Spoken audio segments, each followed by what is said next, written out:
Il est 13h, bonjour à tous, voici les titres de l'actualité de ce journal. Après son lancement à mi-avril dernier, le mois du patrimoine burkinabé est désormais ouvert à la région du centre. Depuis ce 15 mai, c'est dorénavant un acte de promotion qui sera véhiculé dans toute la région du centre. Plus de détails à suivre en début de journal. Et les travaux des directeurs généraux des loteries nationales des 5 pays membres du Conseil de l'Entente ont été officiellement lancés. Ces travaux entrent dans le cadre de la 28e édition de la tranche commune entente qui se déroule présentement dans la capitale burkinabé. Et puis en sport, l'AS Douanes est sacrée championne dès la 29e journée de Ligue 1. Le club a validé son titre grâce à sa victoire ce week-end face à l'ASFB. Les temps forts de cette compétition à suivre également dans ce journal. On se souvient du Conseil des ministres du 13 avril dernier qui a décidé de consacrer un mois au patrimoine burkinabé et cela dans l'optique de mobiliser les citoyens et les pouvoirs publics ainsi que les leaders d'opinion autour des lieux de mémoire historiques du Burkina Faso. Depuis ce 15 mai, c'est désormais un acte de promotion qui sera véhiculé dans toute la région du centre. Le lancement s'est tenu dans l'enceinte du Centre culturel des armées. Fatimata Ninkiema. Direction du Centre culturel des armées. C'est ce site qui abrite le musée des armées qui a été choisi par les autorités de la région du centre pour la cérémonie de lancement officiel du mois du patrimoine. Après le cérémonial, place à la visite des lieux. Mais avant, les autorités ont été invitées à fredonner la fière Volta, l'hymne national de la Haute-Volta.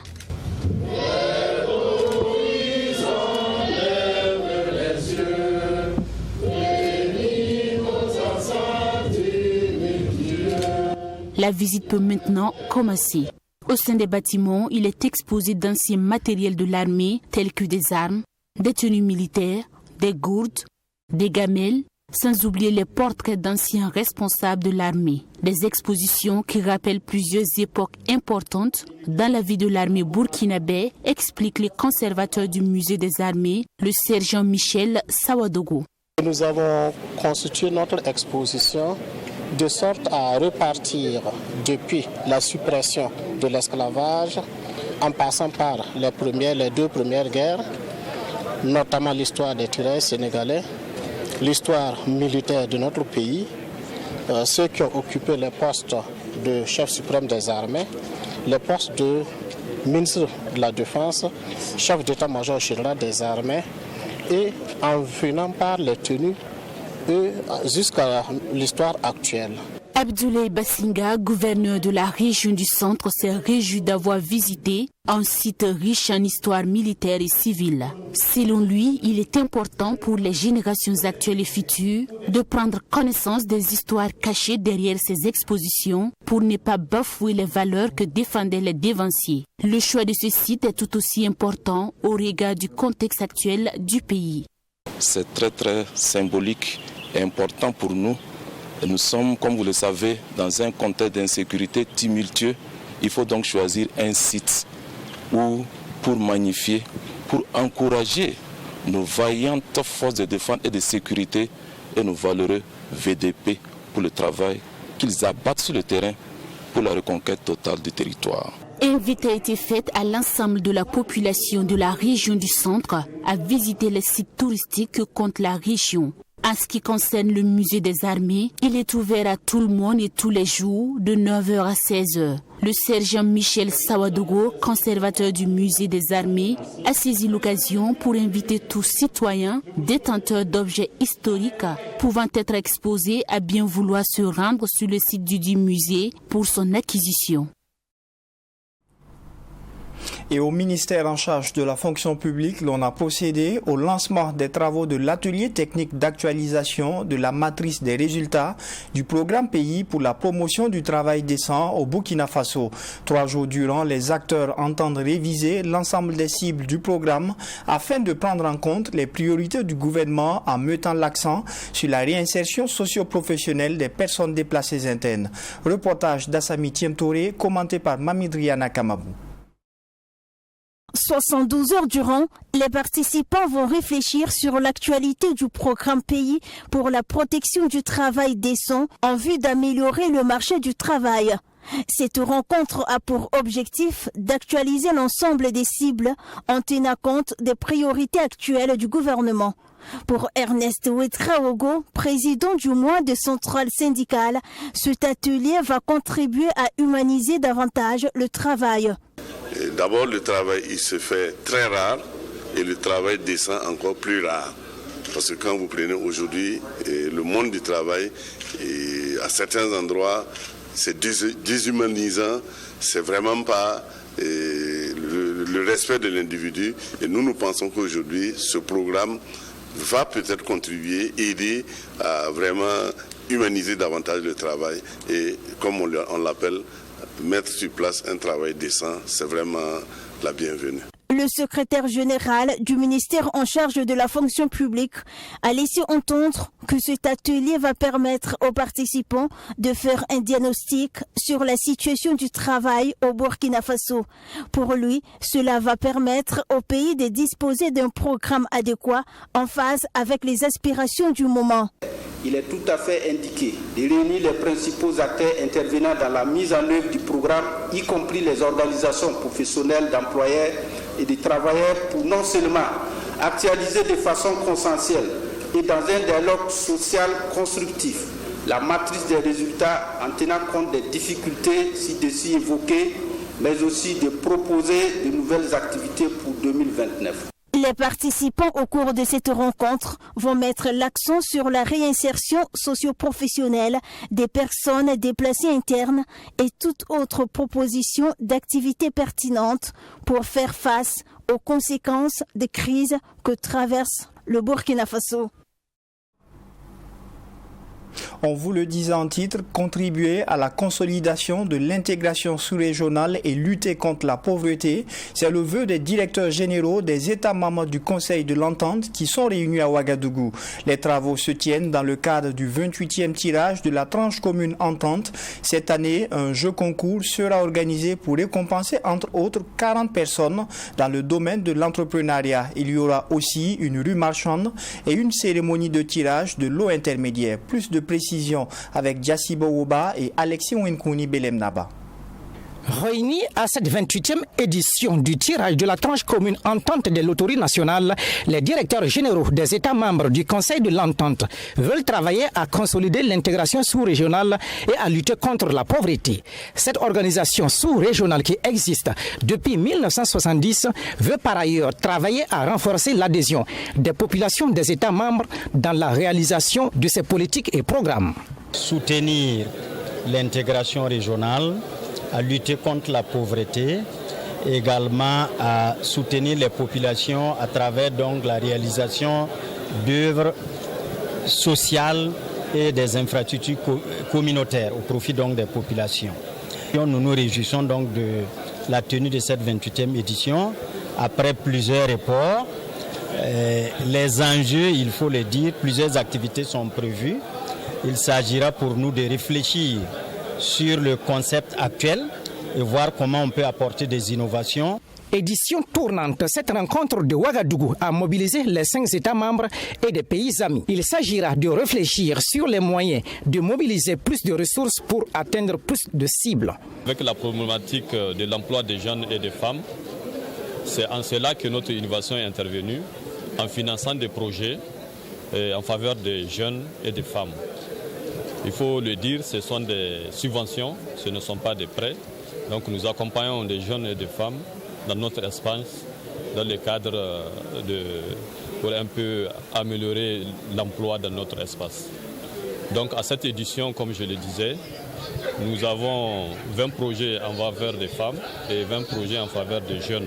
Après plusieurs reports compte tenu du contexte sécuritaire national difficile, la tenue de cette nouvelle édition est un signe de résilience, selon Dr Aboubakar Nakanabo, le chef du département de l'économie burkinabé qui a présidé la cérémonie d'ouverture. Au regard des fléaux qui menacent nos populations, en l'occurrence l'insécurité, la pauvreté, la maladie, le sous-emploi et j'en oublie, les loteries nationales constituent de véritables leviers de mobilisation des ressources financières au service des États membres du Conseil de l'Entente. Les dons d'infrastructures de toute nature et les contributions directes aux finances publiques sont des actions à encourager et à saluer à leur juste valeur. Dans un environnement économique en constante mutation, le niveau de croissance des sociétés de loterie dépendra fortement de leur capacité à anticiper. Cette anticipation requiert l'adoption de mesures orientées vers la recherche permanente de l'efficacité et de l'efficience. Je vous encourage donc à placer l'innovation au cœur de la stratégie de développement de vos sociétés respectives. Plusieurs activités sont prévues pour cette 28e édition, dont une exposition stand prévue ce 16 mai au Sénasa, un jeu concours initié par la Loterie nationale burkinabé, un jeu qui vise à récompenser une quarantaine de jeunes et femmes dans le domaine de l'entrepreneuriat et des activités génératrices de revenus. Tout autre chose à présent, la 21e édition des Koundé a livré son verdict vendredi dernier. Le rappeur burkinabé Smarty a remporté le trophée le plus convoité, celui du Koundé d'or. En 21 ans, ce rendez-vous culturel a réussi à s'imposer au Burkina Faso et dans la sous-région. Qu'est-ce qui fait la crédibilité et la particularité de l'événement? Eh bien, le commissaire général des Koundé, Salfo Soré Didjapress, était sur le plateau du journal du dimanche soir. Ses explications, c'est dans ce élément de Maxime Jean-Eudes Bambara. La 21e édition des Koundé a été un pari réussi malgré le contexte sécuritaire difficile selon le commissaire général de l'événement. Après le report de l'édition 2022, il était question pour Djapress, de son vrai nom, Salfo Soré, de relever le défi de l'organisation de cette édition 2023, mais surtout de transmettre un message de résilience du peuple burkinabé qui subit les affres du terrorisme. Arriver à réunir toutes ces personnes, c'est pas forcément évident, parce que à tout moment, il peut y avoir, quand vous annoncez tous ceux qui doivent participer, vous êtes un peu stressé parce qu'il y a des problèmes d'avion, il y a des problèmes de santé pour les vieilles personnes, les anciens souvent qu'on invite pour créer l'émotion.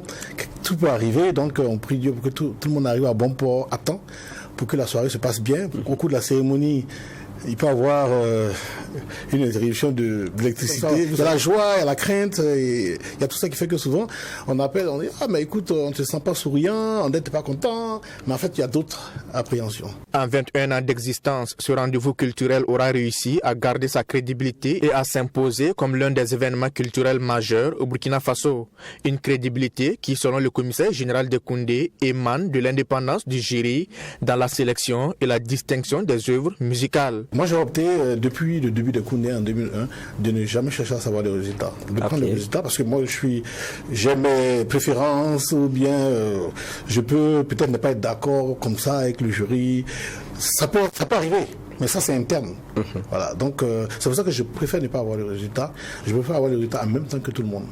Bon, ça donne notre émotion aussi. Oui, ça donne notre émotion, et puis ça me permet d'être toujours solidaire du jury. Voilà. Okay. Là, c'est fait. Loin donc de faire du favoritisme dans la distinction des lauréats, l'objectif des Koundé, selon ce dernier, est plutôt de créer une saine émulation au sein des artistes. Et quand on dit Smarty, ça peut être Smarty, ça peut être Flo, ça peut être Miss Tania, ça peut être chacun d'eux. Donc, et après, il y a le jury, voilà, qui a dû sur certains aspects. Voilà. Donc, nous, on est solidaire du jury, et puis content qu'il ait été publicité sur le champ dans la salle.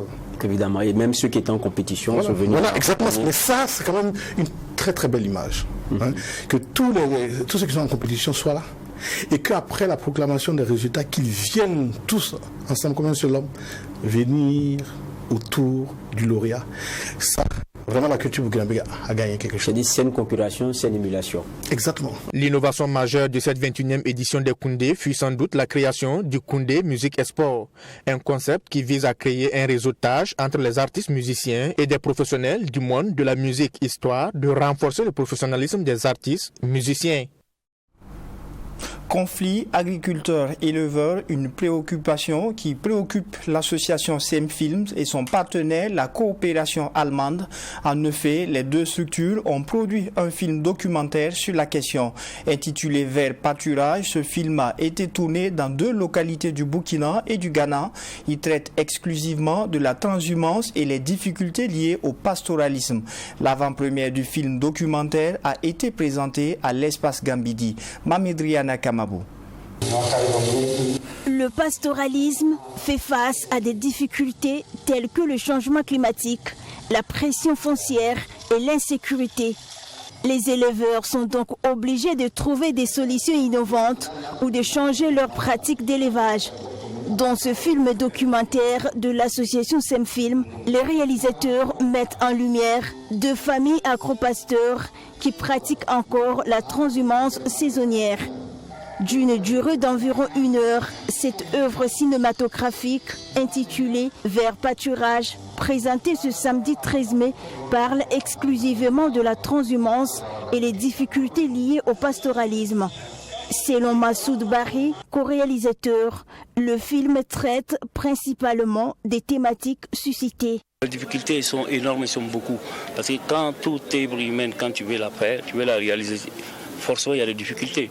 Maintenant, dans ce cadre-ci, aller en brousse, aller dans les campements, y rester un moment avec les pasteurs, il y a forcément des problèmes. Donc le problème est quoi? Du pastoralisme est lié forcément à problème de terre, problème de comment alimenter, nourrir les animaux. Donc il faut forcément, comme il n'y en a pas, on n'a pas assez de terre au Burkina en fait, on n'en a plus. Est-ce que à la longue, le Burkina peut-être qu'après le coton ou après l'agriculture, il y a l'élevage. Cet élevage qui est en train forcément de disparaître. Qu'est-ce qu'il faut faire pour le préserver? À travers la saga de ces familles transhumantes, le film nous montre que le pastoralisme est plus qu'une pratique ou un savoir-faire. Le film a été réalisé dans 2 localités du Burkina Faso et au Ghana. C'est une façon, selon Andrea Sidibé, co-réalisatrice du film, de fédérer les énergies pour créer une synergie d'action entre les acteurs concernés. Nous, à travers ce film, on voulait conscientiser la population rurale, mais aussi urbaine, sur les stratégies et les réflexions des éleveurs transhumants, qui sont très souvent perçus comme des perturbateurs dans les villages. Mais on voulait montrer qu'eux, ils ont leur stratégie de justement éviter ces conflits. Pourquoi ils partent en transhumance, c'est quoi qui les pousse à partir en transhumance, c'est quoi qu'ils font pour limiter les conflits, pour réduire les conflits et pour faire en sorte que toute la transhumance, leur mode de vie, leur mode économique passe dans la meilleure façon possible. Le film documentaire Vers pâturage se veut, selon les réalisateurs, un moyen de sensibiliser sur la question. Dans sa réalisation, Vers pâturage devait toucher plusieurs localités du Burkina Faso, mais au regard de la situation sécuritaire, 2 localités ont été touchées. Avec un coût global de 20 millions de francs CFA, sa production a eu une durée de 10 mois. En musique, le religieux camélien Père Georges Nabolé vient de mettre un maxi de 3 titres sur le marché. Intitulé Message, ce maxi fait la promotion des messages de paix, de réconciliation et d'amour. Il est une invite en l'espérance à travers la résurrection du Christ. Selon le religieux camélien, ce maxi vient porter à 3 le nombre d'albums du Père camélien. Alexis Ouinkouni, Belem Naba. Message, c'est le titre de l'album du religieux camélien Père Georges Nabolé. Un maxi qui annonce 3 messages, celui de la paix, de la réconciliation et d'amour à la nation burkinabé. Inspiré de son vécu quotidien, de son service sacerdotal et de son dévouement aux malades. L'aventure de la musique de l'ancien curé de la paroisse Saint-Camé de Ouagadougou commence en 1994 lorsqu'il compose sa chanson mythique d'Action de grâce « Merci au Seigneur ». infirmier d'État et diplômé en échographie clinique de la Société italienne d'ultrasonologie et biologie, 11 d'espérance pour toutes les personnes qui souffrent physiquement et moralement dans le silence, toujours en complicité avec la chorale francophone Saint-Camille.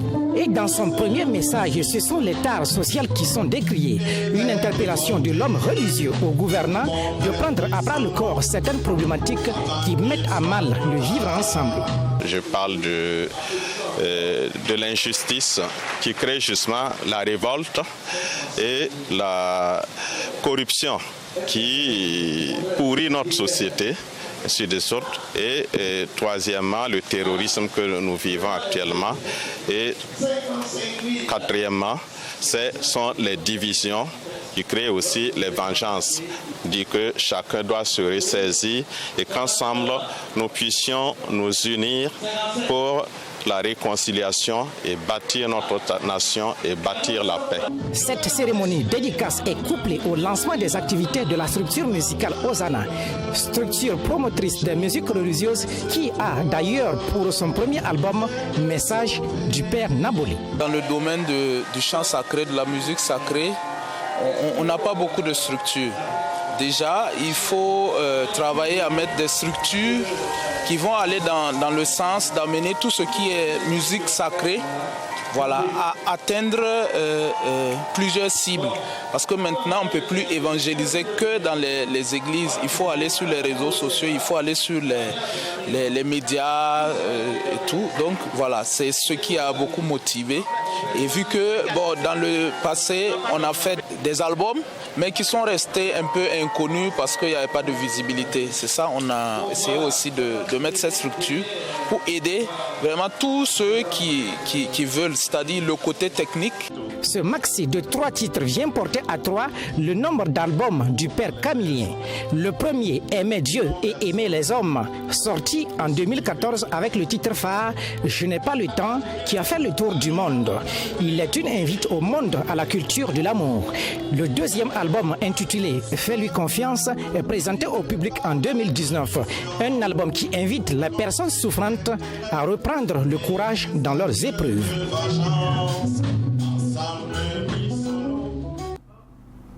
En sport, pour clore ce journal, l'AS Douanes a été sacré champion de la saison en marche de la 29e journée de Ligue 1. Il lui fallait seulement un point de plus pour plier le championnat national avant la dernière journée.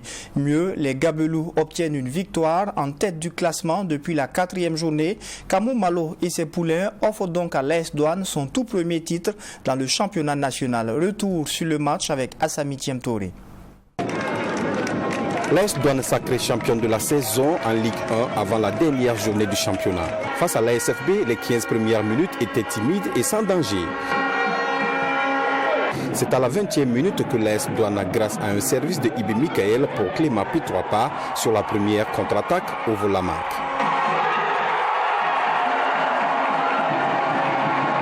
À cet instant précis, l'AS Douanes est championne et le stade est en ébullition grâce aux élèves douaniers. Après ce but, les deux équipes vont lutter jusqu'à la pause avec l'avantage de l'AS Douanes. En seconde période, suite à ce corner, Ahmed Diomandé double la mise pour l'AS Douanes, qui se met à l'abri. La SFB obtient un penalty en toute fin de match et réduit le score. À 2-1 au coup de sifflet final, l'AS Douanes remporte pour sa première fois le titre. Si ce n'est pas exprimer ma joie, parce que si vous avez vu ce match, le match de ce soir a été un match très difficile. Très difficile parce qu'on a joué avec la peur au ventre. Il fallait peut-être composter un point, mais c'était difficile. Voilà, face à une équipe de la SFB très libérée, qui avait déjà le maintien, donc qui venait jouer simplement pour se faire plaisir. Alors que chez nous, impérativement on avait besoin de ce point pour vraiment être champion. Alors donc nous avons abordé le match avec difficilement. Les garçons sont rentrés timidement. Heureusement que nous avons eu cette adresse devant le but.